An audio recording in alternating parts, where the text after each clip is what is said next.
He loves Bahrain already. You know him as Bran Stark. Let's hear it from the world of Game of Thrones, Isaac Wright!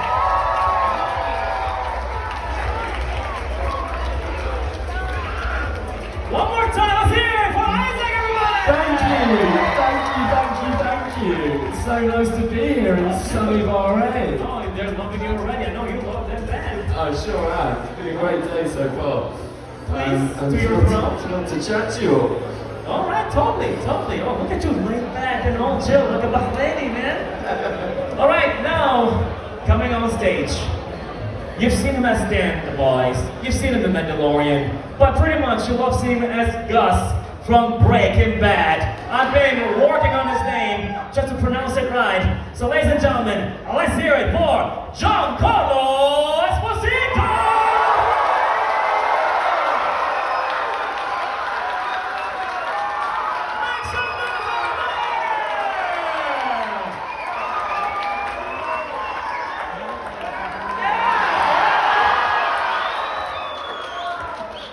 I love this. Look at that, man. Wow. I don't know about you, but it's getting hot over here. Not only from the weather, but two legendary people. One more time. Let's hear it for Isaac and Giancarlo.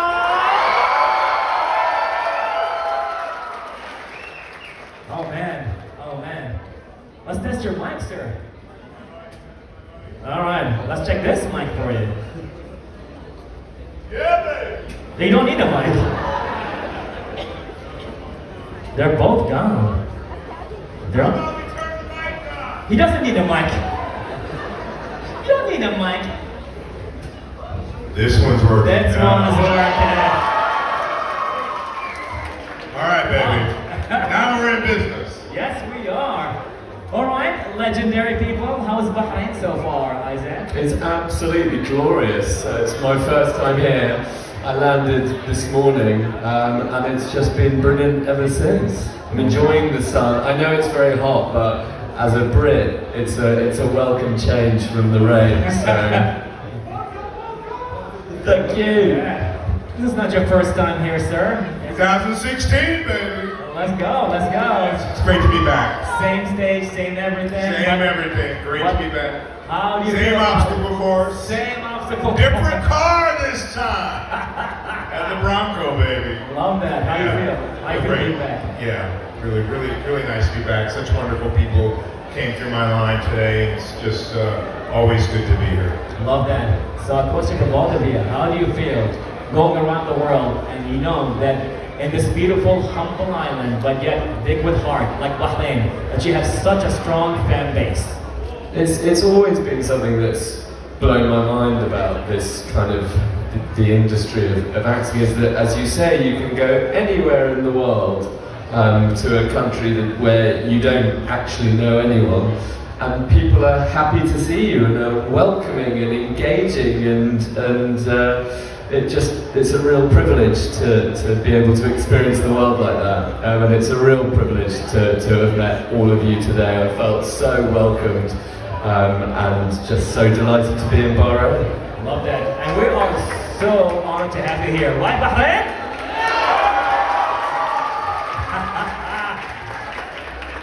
How do you feel about that? You know, it's because the world has gotten smaller in so many ways. Yeah. It's equivalent to size of this island.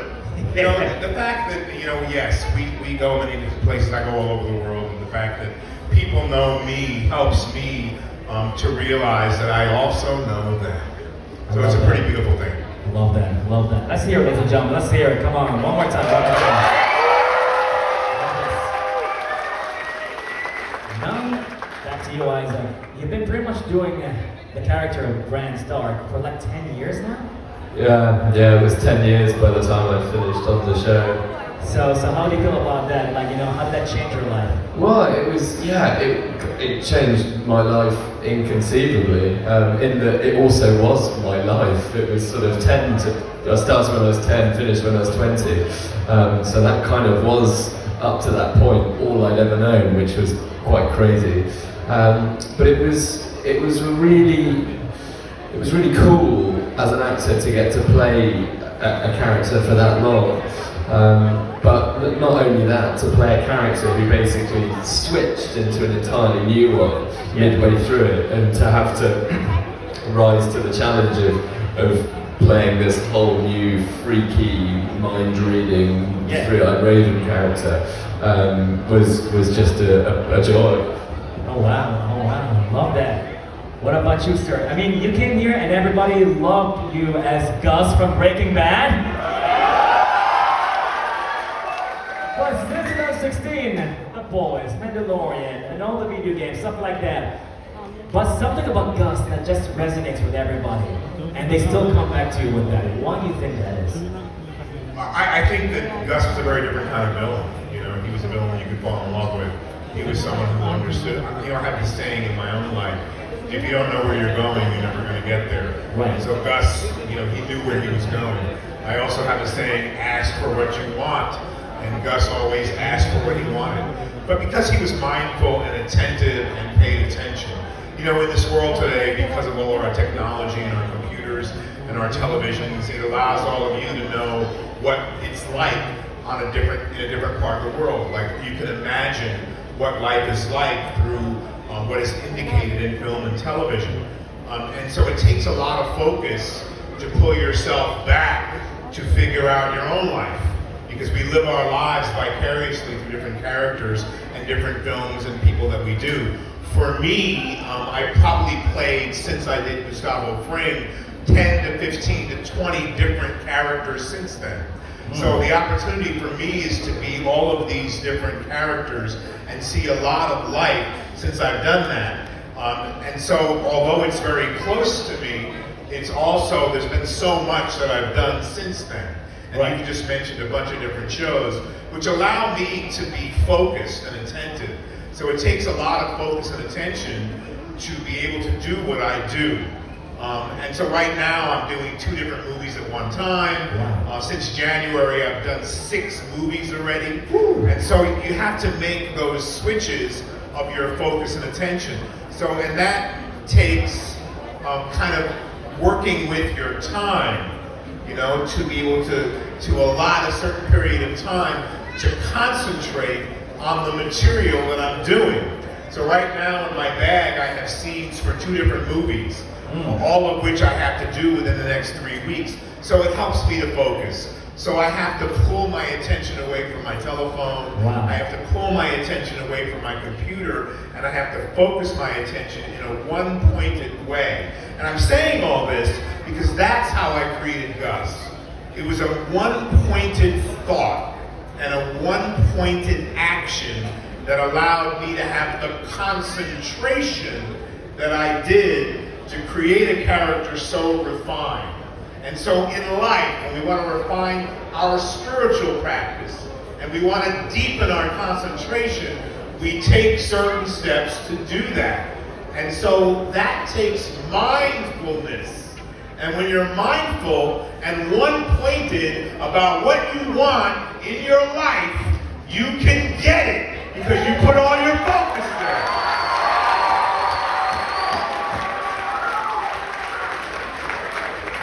That was an amazing speech, right? I was walking down the street the other day. Yeah? I thought to myself, it was in New York, I hadn't been home for weeks. It's my home sometimes. I was home for 48 hours.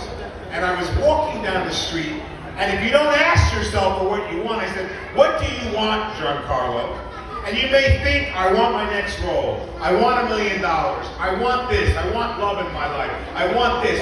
And what I thought to myself was, these words came into my head. Cultivate depth. Cultivate depth.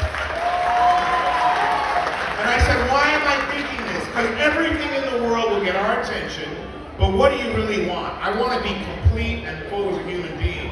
I want to cultivate depth within my soul, within my spirit. I want to move people from one place to another, whether it's through my work or through my words. I want to inspire people. I want to cultivate depth in myself and cultivate depth in all of you. Love this. Love this.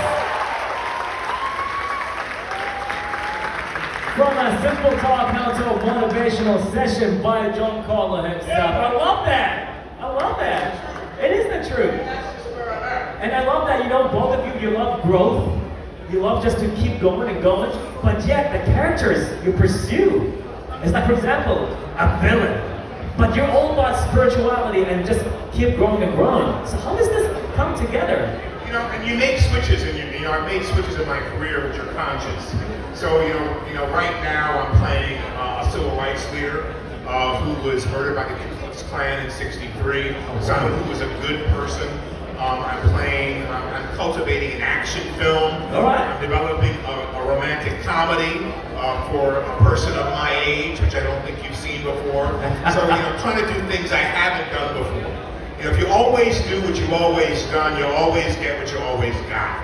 If you do something differently, the outcome will also be different. I love that. What do you think, Isaac? I can't really compete with the sermon here. I can't say anything. Just be yourself, I just want to drop the mic with that good, but being lighthearted yourself, laid back and all of that, I'm sure you went through something similar and you have like your own understanding and discovery in your journey as well. Yeah, I mean, definitely, and it was kind of, you really had to have your wits about you growing up in that environment, because there are plenty of examples of kids exposed to the acting industry from a young age, and they go off the rails. It can be really tricky, and so yeah, you need that mindfulness. You need to be present. You need to remember things in a wider context rather than just what believing all the hype. I love that. I love that. I can talk forever, but I know you are hungry to ask some questions yourself. Yes. So this time I'm gonna go a little bit to the back because we've been focusing here a bit too much. All right. Make some way. Make some way. All the way to the back. All the way to the back. Okay. Yes, sir. Who do you want to ask? Who do you want to ask? All right. A question to Giancarlo. I want to ask you, what's the best episode you're very Breaking Bad? What was your favorite episode that you took part in Breaking Bad? There's so many. The writing of Breaking Bad was so good, and I realized that what my job is to be a channel as an actor, to do the best job I can to create the character, and then with the series, the challenge is to keep that going, to keep doing it, and to keep having it be different and fresh and new and alive every time. But I have to say, because our world is so full of words and we talk so much to each other, that my favorite episode of Breaking Bad was episode 401, Box Cutter, where the first 10 minutes of that particular episode, I didn't say anything, and it was a harrowing experience. So 401 Box Cutter had to be my favorite episode ever. We can go back to that. All right, one here, a question for Isaac. So Bran becoming king was a great surprise for the fans. How did you feel when you saw the script? I was pretty surprised too. So at the time, I was reading that in my college dormitory, and I sort of locked the door because obviously it was so secret at the time you couldn't tell anyone. And so I squirreled away, read through it, and the way the scene unfolded, people were proposing different potential kings or queens. They'd go, what about here? No. What about there? No. And then it said, what about Bran? And I thought, oh, well, they'll move on from this quickly. And then the more it went on, I realised, oh my goodness, it's going to be me. And then I got really excited, but then I had a sudden flash of doubt because our producers were notorious for playing pranks on the actors by sending joke scripts. And so I thought maybe they sent everyone a script where they become the king or the queen, and we're all going to come into the table read being like, oh yeah, I'm king or I'm queen, and all show ourselves up. But eventually I came to believe it, and had to keep it in for a year and a half, which I managed to do, but it was no mean feat. But yeah, big surprise, but a fun one. All right, next question. Let's go. Sure. What was your favorite part about playing Sidewinder? You know, I love Captain America 4 Brit. Whoa. You know, my favorite part is I'm such a badass in that. And it was the action. Figuring out how to do that action to be believable and how to, kick Anthony Matthews' ass. My favorite part. I mean, the guy was a mercenary, he was a tough guy, but I really loved being able to combine the action with the depth and the breadth of the scene. So, a fun job to do. I'm glad you saw that. Amazing stuff. Now, a question to Isaac. Hi, Isaac. I just want to say that you're amazing as Bran Stark in the films. I just want to ask you, what was your favorite moments? Sorry, my favorite moments. Yes. There are a couple. One for me that really kind of took me by surprise, because I hadn't actually read the script for that episode, was when Oberon, Pedro Pascal's character, was fighting the mountain, and I was really watching it as a fan, cheering on Pedro or Oberon, being like, oh my god, yeah, finally, the good guy's gonna do it. And then he got floored and killed in the most violent possible way. So it was a real moment for me, where because usually I knew what was coming in any episode, but I really didn't in that one. So I got a real flavour of what it's like to watch it as a fan, and to have your sort of heart ripped out by the sheer shock and horror of what they were writing. All right, good stuff. Right here, sir. We got a guy in the suit who want to ask you a question. Hi, I have a question for Giancarlo. Number one, I want to say we love your work. You're very charismatic, moving, impactful, and we'd love to ask you this question. You want to do something new. Why don't you do something here, since we're producing a lot of stuff in the Middle East? We're investing in film, and we think that you can bring a lot of something here. Well, I've already started my journey to the Middle East. If you follow me a little bit, I've been to Saudi, to Riyadh. I just did a movie called 7 Dogs in Riyadh. I finished it about 3 weeks ago, with the 2 young bucks who directed the last Bad Boys film.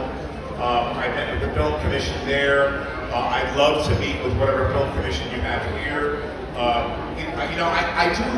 I talk to young actors, I teach, and I also I'm a director, so I have a knowledge of what it takes to create a film industry. The idea of what you need. You need some kind of studio, you need to get investors to invest in that studio, but more than anything, you need to start finding stories that are relatable to your people, to your country. And I'm sure there are stories that are intertwined and interconnected with all of you who are from Bahrain. So when you start to develop that, you can then bring in companies that are willing to do film here, because you could probably give American film cinema tax credits. It more than likely is cheaper to do here, but you have to start to build the infrastructure. So they've started to do that building in the Middle East, in Riyadh, in Saudi, by having a number of studios being built. Now, the latest one they tried to build is stalled and is taking time to finish. So it's a challenge because of the heat. You need something that's inside, and you need to figure out how to do that. But you guys have so much money, and you can do it. So we should talk. I was going to say, so much talent, but you want money, which is as good. All right, we already gave you an Arabic name. Isaac is Ishaq. Ishaq? Yes, but sir, what about you? Let's give you an Arabic name. So the people is going to give you an Arabic name. Do I choose one out of the basket? One, give us an Arabic name, yalla.